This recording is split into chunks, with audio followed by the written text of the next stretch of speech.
नमस्कार. मला तुमच्याशी एक गोष्ट शेअर करायची होती, म्हणून मला असं वाटलं की चला आपण थोडंसं तुमच्याशी शेअर करूया. कारण गोष्ट इतकी महत्त्वाची आहे की तुम्हालाही असं वाटेल की खरंच बाबा आजच्या जगात असे लोकही असतील. तर मध्यंतरी माझ्या ड्युटीचा जो म्हणजे गोंधळ चालू होता की मला पंढरपूरची ड्युटी दिली नव्हती, म्हणून मी व्हिडिओ केले किंवा इकडे तिकडे मदत मागितली, मुख्यमंत्री साहेबांना मदत मागितली.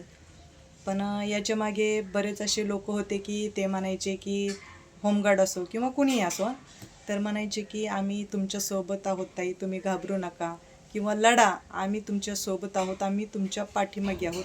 असं खूप सारे लोकांनी मला प्रतिसाद दिला होता.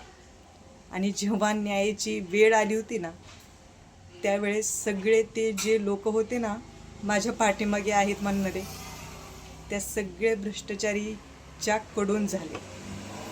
आता खरंच नियत चांगली म्हणायची नाही असं म्हणायचं की घाबरले किंवा ज्यांचं खाल्लं त्यांच्याशी बेईमानी करायची नाही असंही वाटलं असेल कदाचित.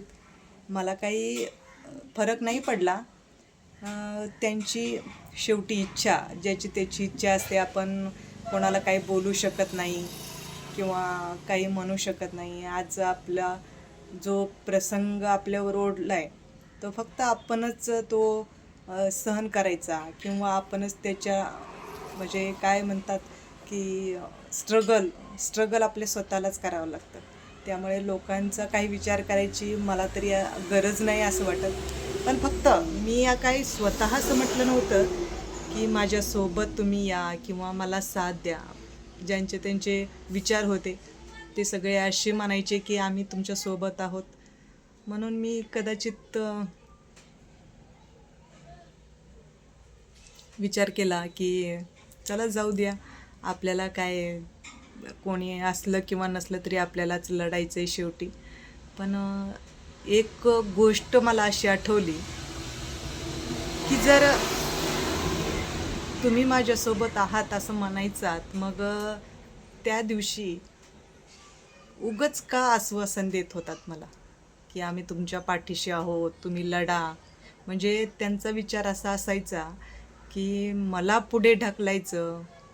मी तोंडावर पडले. शेवटी काय झालं ते झालंच. तोंडावर पडले काय, काय झालं काय, मला त्याच्याशी काय फरक पडला नाही. पण त्यांचं असं म्हणणं की मी तोंडावर पडले, त्यांनाच असं म्हणजे इच्छा असेल त्यांची.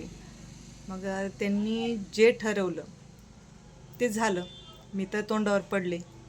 मग एक असा प्रसंग होता की सर म्हटले होते की जर तुम्हाला न्याय पाहिजे असेल ते की हो किंवा नाही एका शब्दात लिहायचं होतं. म्हणजे उत्तर होतं आणि ते उत्तर कशाचं होतं मी तुम्हाला नाही सांगू शकत. पण सगळ्यांनी ते उत्तर नाही लिहिलं, सगळ्यांनी. म्हणजे ज्यांनी मला फोन केला होता ना की ताई तुम्ही लढा म्हणून, आम्ही आहोत सोबत असे म्हणणारेसुद्धा तिथे नाही म्हणून उत्तर लिहिलं. खरंच मला इतकं आश्चर्यचकित वाटतं की आपण खरंच एखाद्यावर विश्वास ठेवणं इतकं बरोबर वाटतं का? म्हणजे मी एकटी बाई असून मी इतकी कणखरपणे लढत होते. मी न घाबरता मी धाराशिवला गेले ॲडिशनल साहेबाकडे. तिथे मला उत्तरे मी सगळे दिले न घाबरता. कारण आपलं काही चुकलंच नव्हतं. त्यामुळे मला तरी असं वाटलं नाही की काही म्हणजे चुकलं असेल म्हणून. पण जे पुरुषासारखे पुरुष होते ना ते लोक घाबरले. त्यांना असं वाटलं की उगाच कशाला हिच्या नादी लागायला पाहिजे. जे आहे चालू ते चालू राहायला काहीच हरकत नाही. म्हणजे भ्रष्टाचार चलतो ही गोष्ट नक्की आहे. मी स्वतः अनुभवलं आहे म्हणूनच ठामपणे सांगितलं. आणि ज्यांनी भ्रष्टाचार केला त्यांना असं वाटतं की काय करते ही काय करू शकते आमचं. आणि चार लोकांना त्याच्या बाजूने करून घेतलं. सगळं काय व्यवस्थित त्याला असं वाटलं असेल की आता माझं काही होऊ शकत नाही, म्हणून त्याला आता बेफिकीर झाला, म्हणजे पुढच्या कार्यक्रमाला बेफिकीर झाला. मला नाही असं वाटत की त्याच्यात काही सुधारणा होऊ शकते. आता इतके दिवस झालं मी न्याय मागते तरी अजून चालूच प्रक्रिया आहे असं सांगतायत. मग प्रक्रिया अजून कितीपर्यंत चालू राहील? म्हणजे आम्ही सगळ्यांनी वाटच बघत राहायची, मला न्याय मिळेल, न्याय मिळेल. न्याय मिळेल का नाही माहीत नाही, पण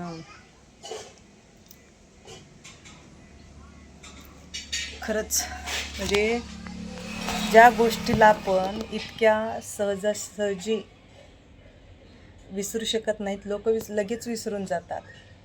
आणि भ्रष्टाचार ज्यांना झाला आहे ते सुद्धा सुखाने जगत आहेत, म्हणजे त्यांना काहीच प्रॉब्लेम नाही आहे. त्यांचं असं म्हणणं आहे की जाऊ दे, चालू आहे, 1-2 हजारांनी काय होणार आहे, 1-2 हजार गेले तर आपलं तेवढंच 15 दिवसाची ड्युटी तर भेटते, 15-16 हजार तर भेटत आहेत 20 हजारापेक्षा. हे इतके म्हणजे मानसिक स्थिती जी असते ना ती लोकांची खरंच खूप वाईट आहे, वाईट. आपण चांगलं करायला जातो पण लोकांना ते खरंच म्हणजे आवडायचा प्रश्नच नाही आहे, ते देखवतसुद्धा नाही आहे. अरे लाजा वाटू द्या जरा, एक बाई लढतीये आणि तुम्ही बांगड्या तरी कसं म्हणावं. आता आमच्यासारख्या महिला बांगड्या घालून इतक्या कणखरपणे काम करतायत, मग बांगड्याला तरी कसं काय नाव ठेवावं? तुम्ही त्याच्यापेक्षाही बेहत्तर काम केले. जे लोक म्हणायचे ना की ताई आम्ही तुमच्या पाठीमागे आहोत, तुम्ही घाबरू नका, असे म्हणणारे सुद्धा लोक आज शेण खात बसले, फक्त त्या माणसाच्या भीतीमुळे की तो माणूस काहीतरी करेल किंवा आम्हाला काहीतरी बोलेल किंवा पुढची ड्युटी देणार नाही. या भीतीने तुम्ही माझी साथ सोडली. मला काहीच फरक पडत नाही आहे, तुम्ही साथ सोडाव किंवा ना सोडो. मी एकटी लढली आत्तापर्यंत आणि एकटीच लढणार, कारण मला तेवढी हिंमत तर आहे माझ्याकडे. मी आत्तापर्यंत जशी एकटी लढले, आता इथून पुढेही एकटी लढेल, पण मी न्याय घेतल्याशिवाय राहणार नाही. लोकांना असं वाटत असेल की विसरली, झालं गेलं, पण असं काही नाही. मी अजिबात विसरणार नाही, कारण माझं 20 हजाराचं जे माझी मुलं सुखाने जगू शकले असते किंवा एखादी वस्तू माझ्या घरात आली असती, ते पैसे माझे बुडालेत आज, आणि मी इतक्या सहजासहजी त्यांना माफ करणार नाही. काही झालं तरी मला न्याय मी मिळवून घेणारच, हा अनिताचा शब्द आहे. फक्त ज्या लोकांनी मला म्हणायचे ना की तुम्ही लढा ताई, की त्या माणसांना मला फक्त एकच गोष्ट सांगायची आहे. तुम्ही ज्या माणसाच्या मिंद्याखाली येत ना की आम्ही त्यांना पैसे दिले किंवा त्यांनी आम्हाला ड्युटी दिली, नको बाबा असं करायला पाहिजे, की त्या माणसाचे खुशाल पाय चाटत राहा, माझी काहीच हरकत नाही. पण जरा नियतीला म्हणजे घाबरा. काय आज तुम्ही जे करताय ना, उद्या तेच तुमच्या पुढं येऊन थांबू नये असं तुम्हाला वाटत असेल ना, तर सुधरा आत्ताच, कारण वेळ अजून गेलेली नाही आहे. तुम्हाला जर मनातून असं वाटत असेल ना की खरंच आपल्याबरोबर वाईट होतं आहे किंवा चुकीचं होतं आहे, तर तुम्ही अजूनसुद्धा वेळ आहे की खरं काय खोटं काय सांगायला पाहिजे होतं. पण तुम्हाला असं वाटतं आहे की नाही बाबा, त्या माणसाने परत आम्हाला ड्युटी देतो आहे का नाही, या सगळ्या गोष्टी तुम्हाला खरंच असं वाटतं? नाही वाटत ना? खरंच नाही वाटणार तुम्हाला, कारण तुमचं घर जळालं नाही आहे, माझं घर जळालं आहे. तुमच्यासाठी 20 हजार खूप नसतील, पण माझ्यासाठी 20 हजार खूप आहेत. माझ्या मुलाबाळांच्या तोंडातला घास गेला आहे, त्यासाठी मला वाईट वाटणारच, आणि मी न्याय मिळवून घेणारच. काही झालं तरी मला काही फरक पडत नाही, कोणी असो माझ्यासोबत किंवा नसो.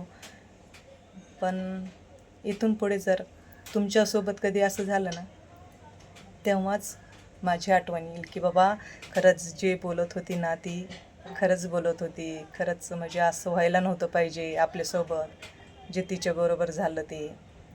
असं तुम्हाला नक्की वाटेल, एक ना एक दिवस तुमच्यासोबतही असंच होईल. तुमचा प्रश्न, तुम्हाला काय करायचं आहे काय नाही, मी काही जास्त बोलू शकत नाही. आता तुमची इच्छा राहिली ती. माझं काय आता, जेव्हा न्याय देतील तेव्हा देतील.